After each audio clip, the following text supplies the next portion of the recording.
After the second dose of the COVID vaccine, it takes you about 11 to 13 days for the antibodies to appear in your bloodstream. These antibodies are checked through a very simple blood test, which takes just a few minutes to do. Today I am going to check out whether I have got my antibodies after the second dose of the COVID vaccine. I am going to take you through the entire process, including the blood collection and the test itself. Just in case I do not have my antibodies yet in my bloodstream, I am going to repeat this test once a week until I see the antibodies. As I had suspected, I ended up running this test multiple times, in fact once a week for a total of 6 weeks until my antibodies came positive.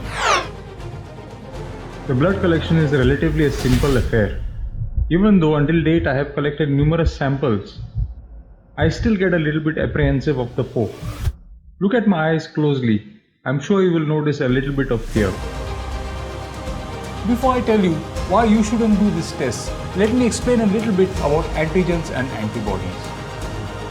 Antibodies bind to antigens from a foreign organism.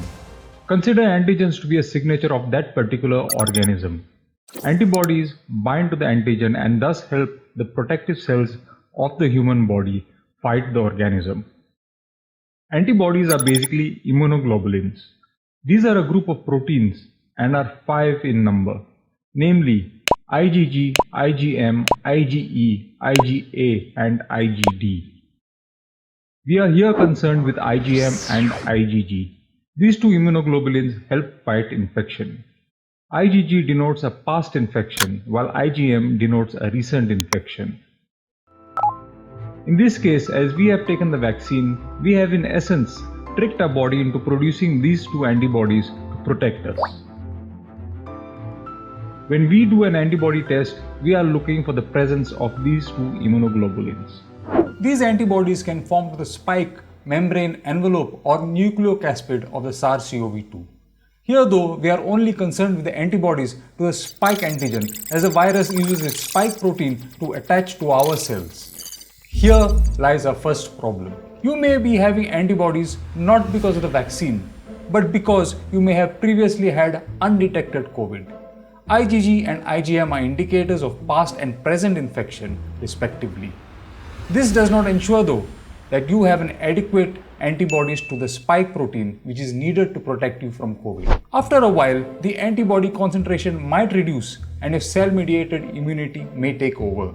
You see, our body has various arms and mechanisms for our immunity.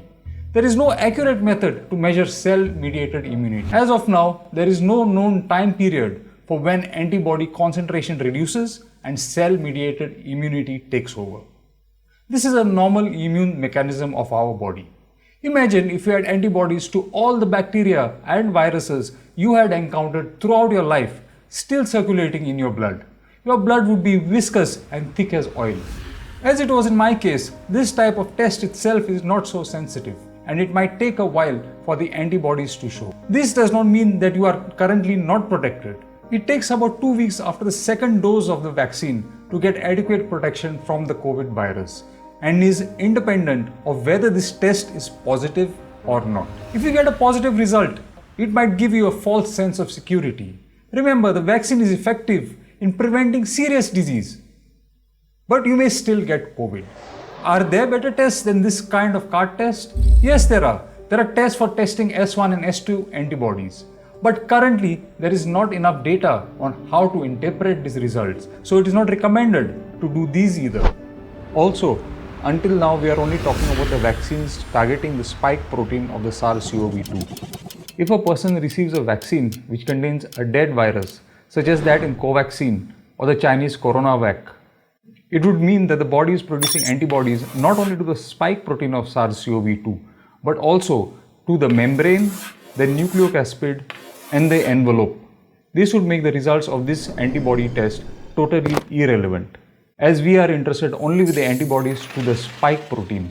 The only way to ascertain whether you have adequate antibodies to neutralize SARS-CoV-2 is to do a test for neutralizing antibodies to the spike protein.